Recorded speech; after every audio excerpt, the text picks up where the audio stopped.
ये जो social media पे आजकल चल रहा है, जो ट्रेंड है ज़लील करने का, इन और कोई वर्ड आई थिंक सूट नहीं करेगा। तो ये जो ज़लील करने का ट्रेंड है, गेस्ट को बुलाते हैं और उसको फुल तनकीद करते हैं, उसके काम पे, उसके पास्ट पे, उसने जो कुछ भी किया होता है, उसकी पर्सनल लाइफ पे अटैक करते हैं। प्रोफेशनल लाइफ को डिस्कस भी नहीं किया जाता। रिसेंटली मीरा जी को बुलाया गया और बहुत ही ज़्यादा उनके साथ जो है गलत सवालात किए गए। तो इस बारे में आप क्या कहेंगे?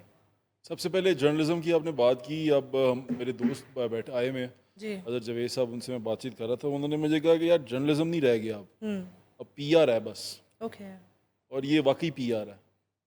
और जो सहाफ़ी जर्नलिज्म खुद को जर्नलिस्ट कहते हैं ना, वो किसी एक बंदे को बचा के दूसरों के बारे में खबरें दे रहे होते हैं। उन्होंने भी सही। कोई ना कोई एक बंदा रखा होता है जिसकी वो पीआर कर रहे होते हैं। ठीक है। ये एक पीआर ही रह गई है जर्नलिज्म। जैसे जो हम पढ़ के आए हैं या जो आप पढ़ रही हैं, वो जर्नलिज्म हमें सिर्फ अब किताबों में ही मिलती है। ये जर्नलिज्म जी। होता था। नॉर्म्स अब वैल्यूज़ हाँ होती नो, थी। अब नॉर्म वैल्यूज़ ख़त्म हो गई हैं। एक प्रोफेशन है ये। जी। इस प्रोफेशन में लोग आते हैं और वो खुद को जर्नलिस्ट कहते हैं, और उसके बाद वो किसी एक मालिक जो उनका ऑनर होता है उनके इदारे का, उसके लिए प्रोपेगेंडा करते हैं। ठीक है। ये ये जर्नलिज्म है। ट्रेंड चल रहा है। ये जर्नलिज्म है। अब हमारे यहाँ पे आजकल जी। ये अनफॉर्चुनेटली डेफिनेशन। अनफॉर्चुनेटली जी। Unfortunately I don't like it, but this is what is happening. Okay. और दूसरा आपने सवाल पूछा क्या था?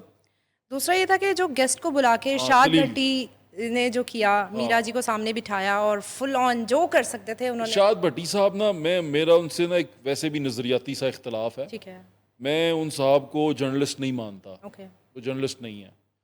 वो सोशल मीडिया के लिए बड़ा अच्छा मटेरियल हो सकते हैं।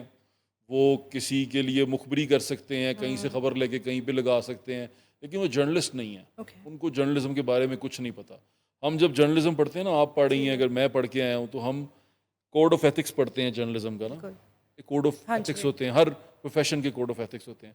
उससे वो बिल्कुल आ रही हैं। उनको जी। ऐसा लगता है कि बोल्डनेस हाँ जी। जर्नलिज्म है, और जो जितना बोल्ड होगा वो उतना अच्छा जर्नलिस्ट होगा, जितना ज़्यादा तनकीदी होगा जी। वो उतना अच्छा। ऐसा नहीं होता। ये बोल्डनेस का ये मतलब नहीं होता कि आप मादर पिदर आज़ाद हो जाएं जी। और आप दूसरे की सेल्फ रिस्पेक्ट उसका ख्याल ही ना रखें। देखें, मैं भी ये एक बंदे को बता रहा था कि अदालत भी जुर्म साबित होने तक शख्स को मुल्जिम कहती है, जी बिल्कुल। मुजरिम नहीं नहीं कहती। कहती। जब अदालत मुजरिम नहीं कहती, तो ये पॉडकास्ट में बैठ के किसी को मुजरिम डिक्लेयर करने वाले कौन होते हैं? जी। ये कौन है? इनको किसने अथॉरिटी दे दी है कि ये अपनी मेज़ पे बैठ के अदालत लगा दें? ये जो आजकल लोग पॉडकास्ट में बुला के अपनी अदालत लगा लेते हैं ना, ये सिर्फ और सिर्फ ना गिमिक्स हैं। जी। अब कुछ पॉडकास्ट में तो ये होता है कि जो गेस्ट होता है वो अंडरस्टूड होता है, उसके साथ तय हुआ होता है कि ओके। हमने ऐसे ऐसे करना है। प्लांटेड। लोगों को बेवकूफ़ बनाया जाता है, उनको बताया जाता है कि भाई बड़े सवाल होने वाले हैं। जी। और जो आगे शख्सियत बैठी होती है, उसको अपनी लत्थी चढ़ी का पता भी नहीं होता। कई ठीक है। पॉडकास्ट में ऐसे होता है कि उन्हें तुम जितना मर्जी जलील कर लो, उनके लिए कुछ भी नहीं है, कोई उनके मैटर नहीं ये करता। बदनाम ना होंगे तो तो क्या ना नाम नाम ना होगा। होगा। वाह वाह, बड़ी अच्छी हाँ जी। एग्जाम्पल दी आपने। तो दूसरे जिनसे जिस तरह ये हमारे इरशाद भट्टी साहब हैं, जी। ये जिस तरह पॉडकास्ट करते हैं और जिस तरह बड़े लोगों को बुला के ये उससे सवाल करते हैं, आप इरशाद भट्टी साहब का जो पॉडकास्ट है ना, कभी सुहेल वड़ाइच साहब के साथ, जी। वो जरूर देखिएगा। उसमें आपको पता चलेगा एक सहाफ़ी और एक गैर सहाफ़ी का ओके। फ़र्क। आपको ये पता चलेगा कि एक सहाफ़ी किस तरह जवाब देता है, जी। कितना भी सवाल बेहुदा हो, कितना भी बिलो द बेल्ट हो, उसने कितनी शाइस्तगी से उसका जवाब दिया। ठीक है। सुहेल वड़ाइच साहब का आप जवाब सुनिएगा। जी। दूसरा, लोग इनके पास क्यों आते हैं, क्या वजह है? उन लोगों को शायद ये पैसे देते हैं, क्योंकि जिस उन्होंने। जी। तरह मीरा बीबी को इन्होंने खुद इरशाद भट्टी साहब ने कहा कि मैंने पैसे दिए थे, जी। तो वो जो डॉलर कमाते हैं उनके जी। नाम पे कंट्रोवर्सियां क्रिएट करके फिर इनको पैसे देते हैं। लेकिन ये आर्टिस्ट नहीं तो पैसे लेते हैं, तो क्या पैसे लेके कुछ भी किया जा सकता है? मतलब आपकी जागीर हो गई है कि अब मैंने कुछ भी सवाल करना है। अगर इरशाद भट्टी साहब कह रहे हैं कि मैंने मीरा जी के साथ ये डिस्कस किया था, फाइनल किया था, ओके। तो फिर तो वो तो अपनी बात ठीक पूछ रहे थे। मीरा जी को उनको मना कर देना चाहिए था कि ना करें। देखें, एक और चीज़ है सारी के अंदर ना, जी। मीरा एक खातून है और काबिल एहतराम है। उस खातून की एक स्ट्रगल है। जी। हमारा एक मेल डोमिनेटिंग सोसाइटी है। उस सोसाइटी के अंदर एक खातून का एक छोटे से शहर से उठना और इतनी बड़ी जगह पे आना, उस औरत की मेहनत है, ठीक है। उसकी स्ट्रगल है। उसने इस सारे मुआशरे के अंदर अपना नाम बनाया है। कैसे बनाया हम उस बहस में नहीं जाते, बिल्कुल। लेकिन नाम बनाया। जी। उसको मेहनत करनी पड़ी होगी, उसने मेहनत की होगी, जी। क्या कुछ धक्के खाने पड़े होंगे, और उसकी मेहनत को एक्नॉलेज करना चाहिए। जी। अब वो आई है अपनी फिल्म की प्रमोशन के लिए।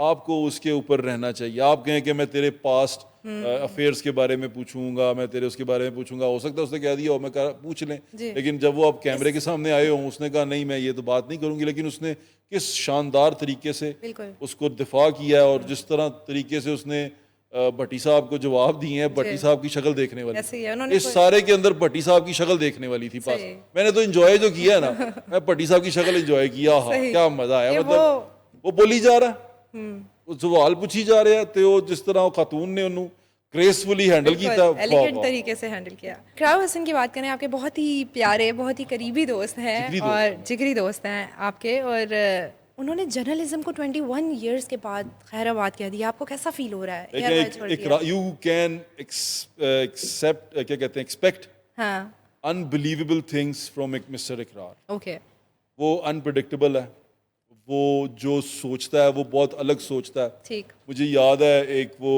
पर्चियाँ डाल रही थी नीलाम घर के अंदर, जी, तो ये गया हुआ था, तारा किसी शो में था, किसी शो में था, तो उन्होंने कहा कि आप क्या बनना चाहते हैं, मतलब आप क्या करना चाहते हैं, तो इसने वो पर्चियों पे लिखा, सब ने लिखा इंजीनियर, बच्चे थे हम 20-20 साल के थे, तो किसी ने पर्चियों पे लिखा इंजीनियर, किसी ने जी। डॉक्टर, किसी ने फौजी, अपने अपने हस्बे तौफीक हस्बे जायका हमने लिख दिया सारों ने।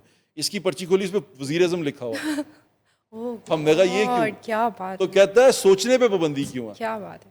इकरार ने कहा, इकरार से पूछा क्यों लिखा तूने, उसने कहा सोचने पे पाबंदी तो नहीं है, ये सोच नहीं सकते। तो हमेशा हमने ये देखा कि वो बहुत बड़ा सोचता है, और वहां तक जाने की कोशिश भी करता है और कामयाब भी होता है। सही है। तो मैं डिटर्मिन्ड आदमी है, मैं तो मेरी दुआएं भी उसके साथ हैं। मैं आपको दोबारा बताता हूँ, मैं ना अंदरून शहर का हूँ, जी, मैं तड़ा बहुत मजबूती से कुटता हूँ, ठीक है, ठीक है।